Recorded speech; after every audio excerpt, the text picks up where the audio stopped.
Il est 12h30, l'heure du journal sur RTI 2. Madame, Messieurs, bienvenue. Les titres. La fête de l'Aïd el-Fitr, c'est ce lundi 2 mai. Pour l'occasion, les fidèles musulmans ont participé nombreux à la prière dans les mosquées. Et puis dans le dossier de la 2, nous irons dans la ville de Bondoukou, cette ville réputée pour ses nombreuses mosquées que l'on rencontre à tous les coins de rue et qui lui confère l'appellation de ville aux 1000 mosquées. Les 30 jours de jeûne du mois de Ramadan sont atteints. La fête de l'Aïd el-Fitr peut se tenir. Cette fête marque ce lundi 2 mai la fin du Ramadan, un mois de jeûne sacré pour les fidèles musulmans.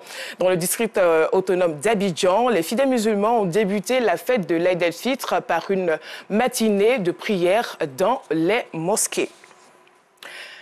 L'Aïd el-Fitr est traditionnellement l'occasion de repas, de fêtes en famille, de visites rendues à ses proches et d'échanges de cadeaux. Nous en parlerons dans nos prochaines éditions.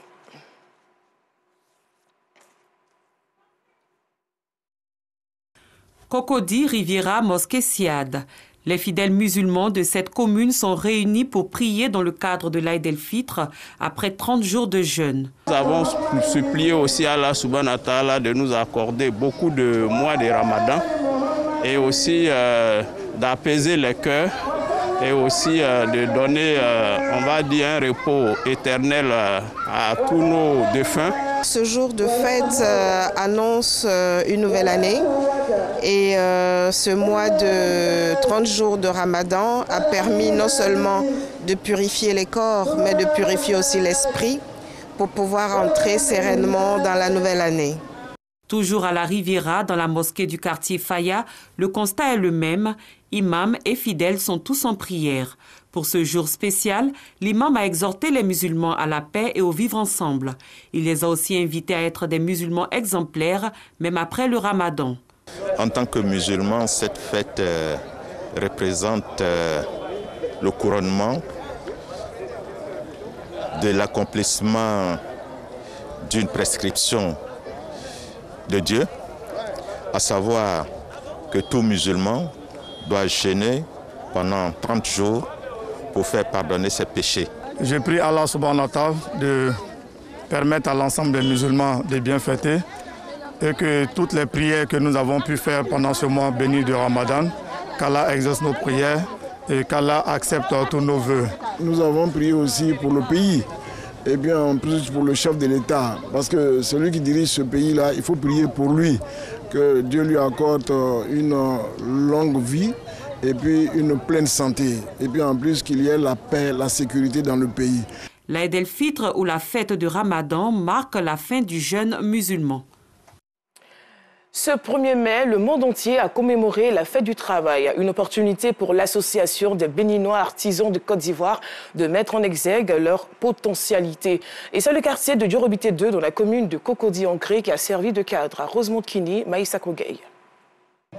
Les artisans béninois résidant en Côte d'Ivoire ont marqué un arrêt pour célébrer la fête du travail ce 1er mai. Ça me fait beaucoup de plaisir.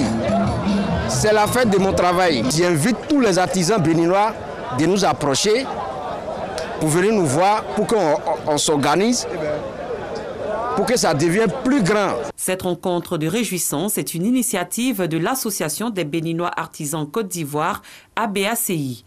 Le président de cette association, Roger Monou, a profité de l'occasion pour faire des revendications. C'est pour juste dire à son Excellence Alassane Ouattara, président de la République de la Côte d'Ivoire, notre pays de résidence, pays hospitalier, et Patrice Talon, président de la République du Bénin, notre cher et beau pays d'origine, afin qu'on pense à nous aussi pour les marchés publics.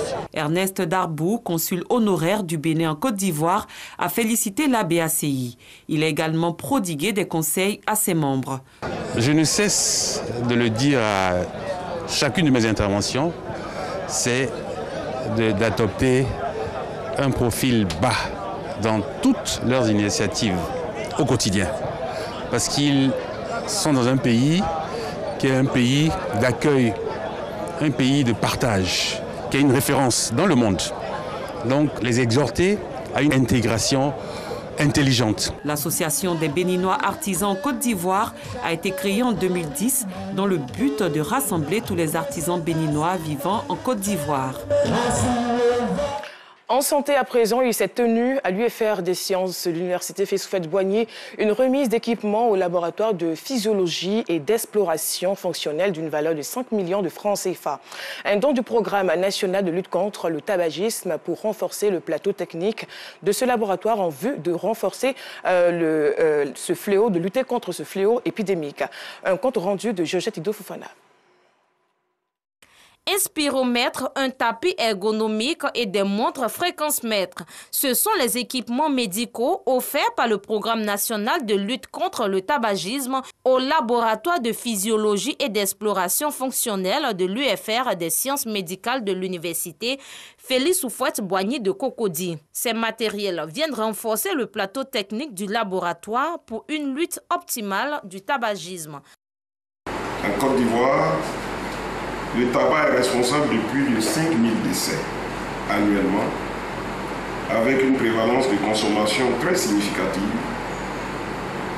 notamment chez les jeunes.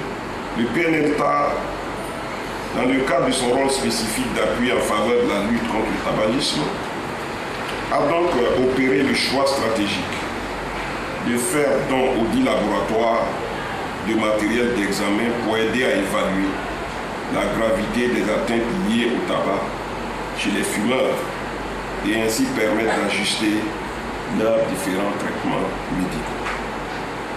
Des équipements d'une valeur de 5 millions de francs CFA, outre les récipiendaires, ces matériels vont aider les impétrants dans leur formation et viendront apporter à coup sûr un diagnostic précis dans la prise en charge du tabagisme.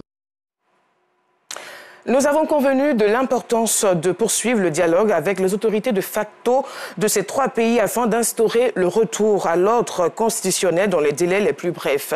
C'est une déclaration d'Antonio Guterres après une rencontre avec le chef de l'État sénégalais, Macky Sall. Les Nations Unies souhaitent que les juntes militaires au Burkina Faso, en Guinée et au Mali rendent le pouvoir à des civils. Restons dans cette mouvance de la fête de l'Aïd el-Fitr et rendons-nous au nord-est du pays. S'il y a une ville de la Côte d'Ivoire dont l'histoire et l'influence riment étroitement avec l'islam, c'est bien Bondoukou. Cette ville est considérée comme l'une des plus vieilles du pays et l'un des berceaux de la religion musulmane en Côte d'Ivoire. Son architecture constitue d'innombrables mosquées qui lui confèrent une allure de ville sainte, d'où son appellation de ville aux 1000 mosquées. C'est un reportage qui porte les signatures d'Alassane Parguin-Drabo et Kader Bachil. Il surplombe tous les quartiers de la ville. Ces minarets, des plus modestes aux plus impressionnants, font de Bondoukou une cité aux 1000 mosquées.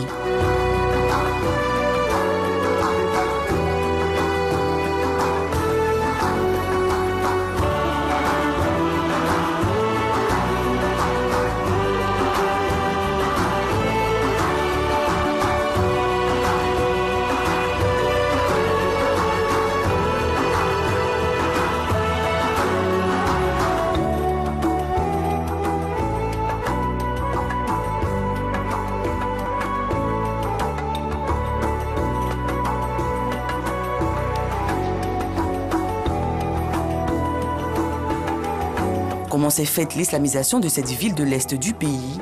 Karamoko Timité est le petit-fils du grand imam de la ville. C'est avec lui que nous découvrons l'histoire. L'islamisation de Bondoukou, c'est lié à nos ancêtres. Il y a un de notre grand-père qui s'appelle Imam Assekou Timité. Il passait de Bondoukou pour aller à la Mecque. Donc quand il est arrivé ici, avant de faire escale, ici il a fait escale à Djenné, tout près. C'est le roi du Djenné qui a envoyé des messages ici pour savoir aux gens, informer les gens que l'imam Assekou Timité, c'était un grand savant. Donc de ne pas le laisser partir, essayer, c'est-à-dire de le maintenir. Depuis, 14 imams se sont succédés à la tête de cette ville, dont tous les quartiers possèdent une mosquée. Les Kabylas, comme on les appelle ici, regorgent de savants qui officient les prières collectives. À Bondoukou, les nombreuses mosquées ne servent pas qu'à prier. Elle contribue énormément à l'éducation de la jeunesse et aux différentes sensibilisations. À travers la mosquée, nous sensibilisons chaque fois les gens. Les conflits communautaires n'existent pas ici à Bondoukou. Nous vivons avec les Abrons, les Koulango. Nous avons à peu près 11 ethnies ici. Donc nous vivons en harmonie parfaite avec les gens et on a des liens forts entre les Abrons et c'est-à-dire les musulmans. Donc si les Abrons ont des problèmes, ils viennent chez l'imam, l'imam règle ça facilement. Si les musulmans ont des problèmes, ils vont vers le roi des Abrons et ils règlent ça facilement. Donc on n'a pas de conflits internes ici. Conformément à la tradition, la famille Timité est la seule détentrice de l'imama principal de la ville. C'est donc un descendant Timité qui est toujours le grand imam de Bondoukou. Mais dans les autres quartiers, les chefs de communauté, encore appelés chefs Kabila, désignent l'imam de la mosquée. Nous avons plusieurs Kabila, c'est-à-dire quartiers. Il y a les Timité, les Gbandé, les Ouattara, les Kamara, les Djabaté, ainsi de suite. Donc chaque quartier a aimé d'avoir une mosquée chez lui au quartier. Donc, puisqu'on fait la prière collective, chaque Kabila quartier a des fidèles qui sont nombreux et chaque Kabila a un savant. Donc, voilà pourquoi ils ont construit les mosquées et chaque savant dirige la prière. L'islam à Bondoukou, ce n'est pas que la présence d'innombrables mosquées. La ville est devenue une zone privilégiée dans l'observation du croissant lunaire. Les lunes marquant le début et la fin du Ramadan, ainsi que les autres mois du calendrier islamique, y ont été aperçus ces 4 dernières années par cet homme. Bassib Touré tient sa technique de son défunt père. Voir la lune est cependant difficile, reconnaît le vieil homme. C'est difficile. Comment le temps bien sans état. C'est très difficile, il faut dire que c'est pas facile. Et puis c'est en fonction des saisons. Et pour moi, c'est une affaire d'expérience. Parce que comme ça fait plusieurs années que je suis dedans, ça fait que je connais les différentes positions. Je connais différents endroits où je peux voir facilement la lune. C'est vrai, comme je le dis, c'est difficile, mais par exemple, si c'est en période de pluie, je sais où regarder. Si c'est en période de Ramadan, je sais où regarder. Si c'est en saison sèche, en saison de pluie, je sais comment il faut faire pour voir parce que la lune change de position.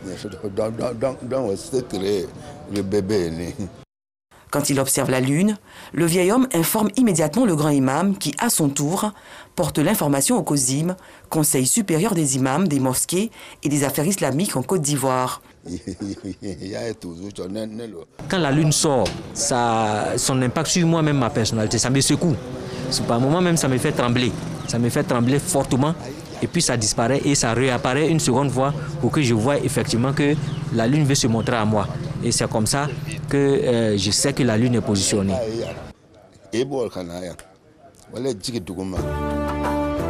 La ville de Bondoukou regorge de potentialités touristiques, au nombre desquelles s'inscrit ce pilier témoin de la première mosquée de la ville, offerte gracieusement en 1616 par les premiers commerçants caravaniers, avant d'être modernisée il y a quelques années. C'est un site très important pour les musulmans de Bondoukou, mais aussi pour les étrangers, surtout sur le plan touristique, c'est très important, parce qu'aujourd'hui les gens se déplacent, d'ailleurs pour venir voir ce que c'est, puisque les gens viennent se recueillir au pied de ce pilier-là aussi.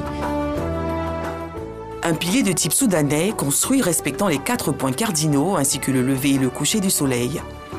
Un impressionnant site, visité par des centaines de pèlerins tous les ans. Aux heures de prière, les différentes mosquées de la ville de Bondoukou refusent du monde. Les fidèles y accourent pour respecter l'une des obligations les plus importantes de la religion musulmane. Des mosquées qui font la fierté de cette ville et la positionnent au nombre des destinations religieuses les plus prisées du pays.